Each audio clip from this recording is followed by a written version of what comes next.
Avec Lionel Gougelot, il est 8h14. Votre invité ce matin, Lionel, vous recevez Edwige Diaz, députée de la Gironde et vice-présidente du Rassemblement national. Bonjour Edwige Diaz. Bonjour. Merci d'être sur Europe 1 ce matin, bienvenue. Si l'on en croit les confidences faites au Figaro ce matin, il semblerait que Gérald Darmanin, le ministre de l'Intérieur, ait la volonté de se mettre en travers de la route de Marine Le Pen pour la présidentielle de 2027. Qu'est-ce que ça vous inspire ? Je trouve que ces déclarations sont assez gênantes. Parce qu'avoir de telles ambitions quand on a un tel bilan, c'est quand même particulièrement surprenant.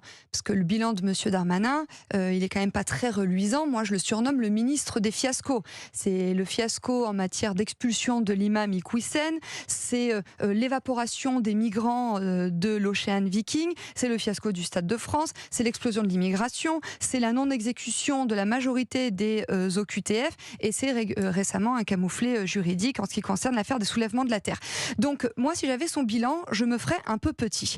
Après, moi je trouve aussi que c'est assez indécent parce qu'on est quand même, pensez à sa carrière personnelle en plein mois d'août, en pleine multiplication de crises, parce que les Français subissent la crise des services publics, du pouvoir d'achat, crise sécuritaire, crise migratoire, crise sociale, et donc penser à sa carrière personnelle dans ce contexte-là, je trouve que c'est assez malaisant. Et puis je suis assez agacée de cette petite musique qui consisterait à faire croire que finalement être ministre sous la Macronie, ça n'est qu'un tremplin personnel, parce qu'il y a quelques semaines, à l'occasion du remaniement ministériel, on a évoqué, suite à la nomination de M. Thomas Cazenave, on a évoqué que ça pourrait être pour lui une rampe de lancement pour les élections municipales à Bordeaux.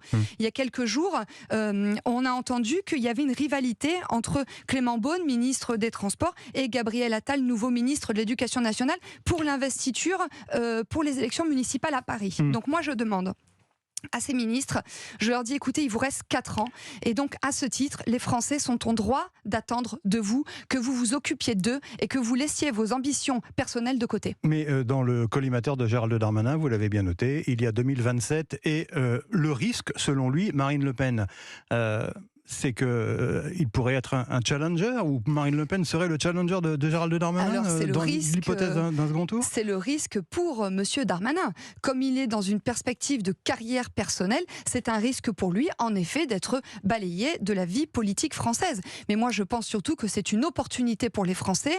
En votant Marine Le Pen, on tirera un trait sur les politiques absolument néfastes menées par tous les macronistes. Et donc moi, je leur dis, écoutez, réfléchissez bien en 2027. Est-ce qu'on continue avec un macroniste ou est-ce qu'on dit stop au macronisme ? Il va un petit peu, peut-être d'une certaine façon, chasser sur vos terres, Gérald Darmanin, parce qu'il affiche sa volonté de parler aux classes populaires, pas seulement dans le cadre de son périmètre, celui de la sécurité. Il semble vouloir rompre également avec l'aile gauche bobo-libérale de la Macronie. Ce sont ses termes. Il peut ramener, lui, un électorat de droite qui a pu se tourner vers Marine Le Pen ces dernières années. Alors, je ne pense pas, en ce qui concerne l'électorat de droite, qui pourrait l'attirer plus que Marine Le Pen, parce que clairement, on a vu son bilan en matière d'immigration et d'insécurité, et je ne pense pas non plus qu'il serait susceptible d'attirer vers lui un électorat, disons, de sensibilité de gauche, parce qu'il reste un ministre d'Emmanuel Macron, c'est-à-dire un ministre qui a appliqué le 49.3, qui a voté, qui a fait la promotion de la réforme des retraites,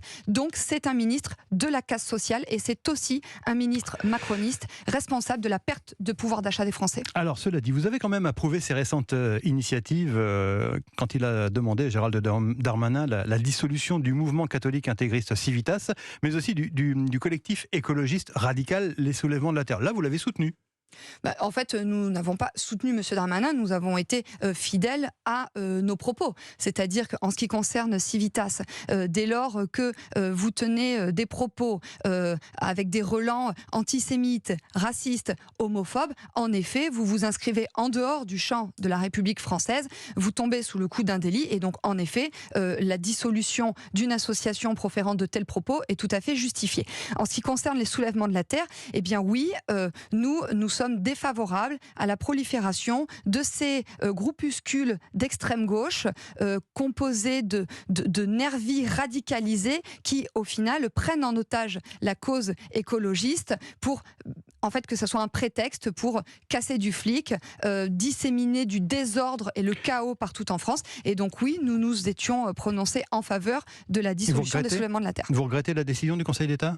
Alors, qui annule le décret de dissolution des soulèvements de la terre ? Là, clairement, Monsieur Darmanin est responsable de ce fiasco juridique, parce qu'en fait, c'est par ordonnance, le juge des référés du Conseil d'État a jugé, s'est prononcé sur la légalité du décret de dissolution.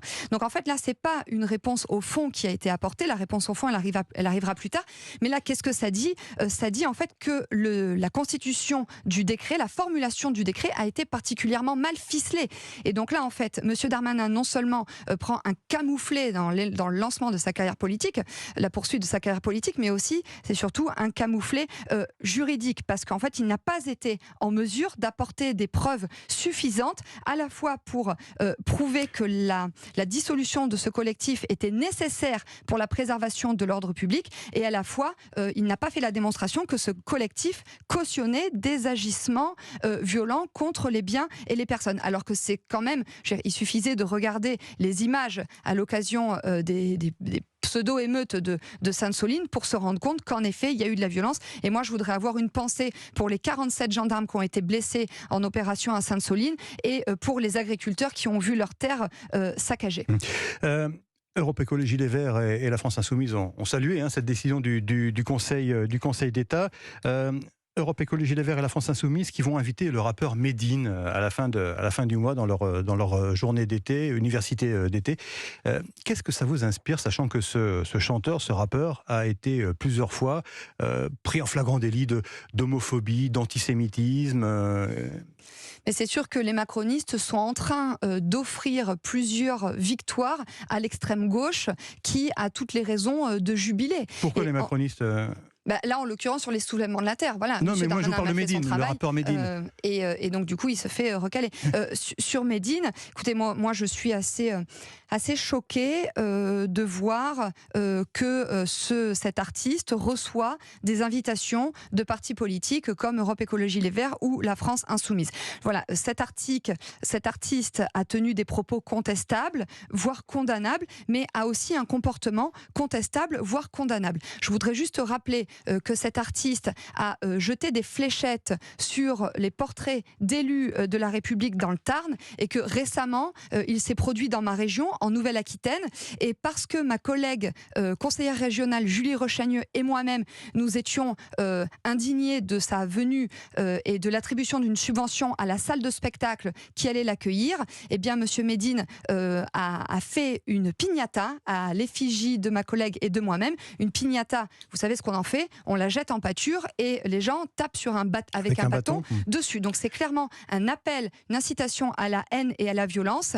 Et donc c'est vrai que je suis surprise que ces partis politiques cautionnent, même mettent en valeur un artiste dont le comportement est particulièrement contestable. D'ailleurs, le ministre Roland Lescure, qui était lui-même invité à ces journées d'été d'Europe Écologie Les Verts, a décidé de ne pas y aller à cause de la présence de Medine. C'est la moindre des choses, mais là, en l'occurrence, Europe Écologie Les Verts cherche à faire de la provocation, du buzz, ou alors, et là c'est pire que tout, s'inscrit dans sa stratégie électorale pour draguer un électorat de quartier, ou pire, un électorat communautariste. Et c'est vrai que cette gauche-là, une fois de plus, trahit les valeurs autrefois défendues par la gauche républicaine en matière de laïcité, en matière d'attachement à l'égalité entre les femmes et les hommes, ou en matière de défense des classes populaires ou de l'ordre public. Merci Edwige Diaz, merci d'avoir été en direct ce matin sur Europe 1. Excellente journée à vous.